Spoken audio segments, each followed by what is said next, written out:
Encore un tuto sur un composant.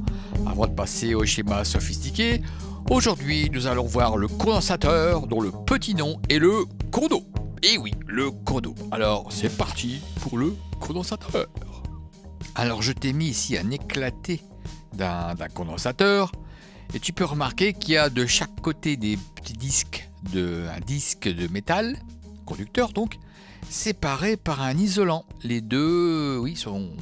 Oui, t'as bien entendu, je parle bien d'un isolant électrique. Ça veut dire que le courant, si tu as suivi les tutos, ne peut pas passer entre les deux plaques puisqu'ils sont isolés électriquement. Et pourtant, ce condensateur fonctionne. C'est beau la science, hein? Allez, on passe à la suite. Bien, je vais remettre le composant tel qu'il est à l'origine, bien serré, bien collé, et je vais essayer de faire passer un courant à travers ce biniou. Et là, tu vas me dire, mais ça ne peut pas passer, puisque tu avais dit tout à l'heure qu'il était isolé électriquement. Et je te réponds, mais oui, tu as raison. Mais alors, comment fonctionne-t-il? Bonne question. Voilà encore un bon mystère. Et pour comprendre comment ça fonctionne, on va faire un petit flashback, je te montre ça tout de suite.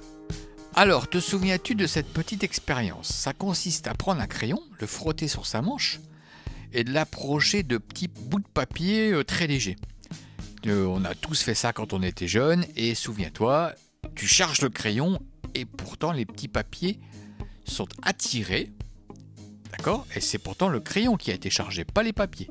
Eh ben, on va regarder ce qui se passe au niveau du condensateur. Eh bien, si on fait un parallèle, le courant qu'on veut faire passer dans le condo, c'est un peu comme le crayon qu'on a frotté sur notre manche. Le courant va aller jusqu'à la plaque et il va charger la plaque. Pas beaucoup, parce qu'il ne peut pas circuler, mais suffisamment pour charger la plaque électriquement parlant. Il va y avoir des charges électriques qui vont se mettre sur une des plaques. Et donc, on va regarder maintenant ce qui se passe de l'autre côté du condensateur. C'est parti. Alors maintenant, je vais te montrer ce qui se passe de l'autre côté. Parce que là, tu vois, j'ai ma face A qui est chargée avec des charges positives, souviens-toi. Je vais faire un demi-tour à mon objet par une magnifique animation et aller voir ce qui se passe sur la face B. Et sur la face B, je m'aperçois qu'il y a des charges négatives qui sont apparues par influence de la face A. Le mystère est enfin levé. Ça fonctionne par influence électrique. Voilà, le mystère est résolu. On sait maintenant comment ça fonctionne. On peut donc utiliser notre composant. Alors, on vient de le voir, un condensateur fonctionne par un mécanisme de charge-décharge de toute petite quantité d'électricité.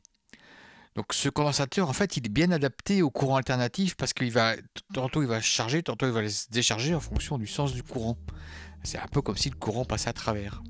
Et sa capacité à charger et à stocker l'électricité, finalement, ça dépend de sa structure, de ses armatures et de l'isolant qui sépare les deux armatures. Voilà.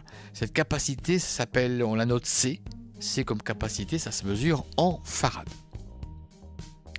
Voilà, enfin, pour déterminer la capacité C en fonction des caractéristiques mécaniques de sa construction, finalement, on voit que sa capacité C, c'est un K fois, c'est une constante, fois la surface des armatures, divisé par l'épaisseur qui sépare les deux armatures. Et ça se mesure en farad.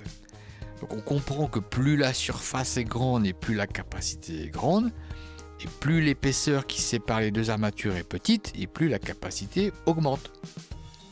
Effectivement, par contre, l'épaisseur, on ne pourra pas forcément en faire petit, parce qu'il va apparaître d'autres phénomènes, des tensions de claquage par exemple. Mais bon, voilà le principe de la capacité C. Voilà, il nous reste à voir la formule essentielle, c'est son impédance, sa résistance. C'est Z égale 1 divisé par C oméga, et c'est égal à 1 divisé par C de pi F, puisque oméga c'est 2 pi F, je te le rappelle. Alors pour illustrer, je te donne un exemple. F égale 28 kHz, c'est un condensateur de 47 microfarad, quelle est son impédance, ou sa résistance, parce qu'on n'a pas encore vraiment vu les impédances. Et ben on prend la formule tout bêtement, hein, et on fait Z égale 1 divisé par 28 000 fois 2 fois pi c'est 3,14 fois 47 10-6 microfarads et on trouve 0,12 ohms. Ce qui est peu. 0,12 ohms, c'est vraiment une faible résistance. À 28 kHz, le condensateur est très passant finalement. Refaisons le même calcul à 50 Hz. Le même condensateur a une fréquence beaucoup plus basse, 50 Hz, le courant EDF. Quelle est la valeur de son impédance à ce moment-là? On fait le calcul et là on trouve 67,8 ohms. C'est quasiment 500 fois plus résistant. C'est énorme. C'est énorme. Et plus la fréquence sera basse et plus la résistance sera élevée.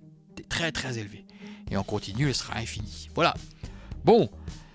Il reste encore plein de choses à dire, mais bon, je trouve qu'on a déjà bien avancé sur le condensateur. La prochaine fois, on pourra faire plein de trucs et des montages spéciaux. Allez, c'est fini pour ce petit tuto. Je te fais des gros bisous et je te dis à très bientôt pour de prochaines vidéos. Bisous, bisous, salut!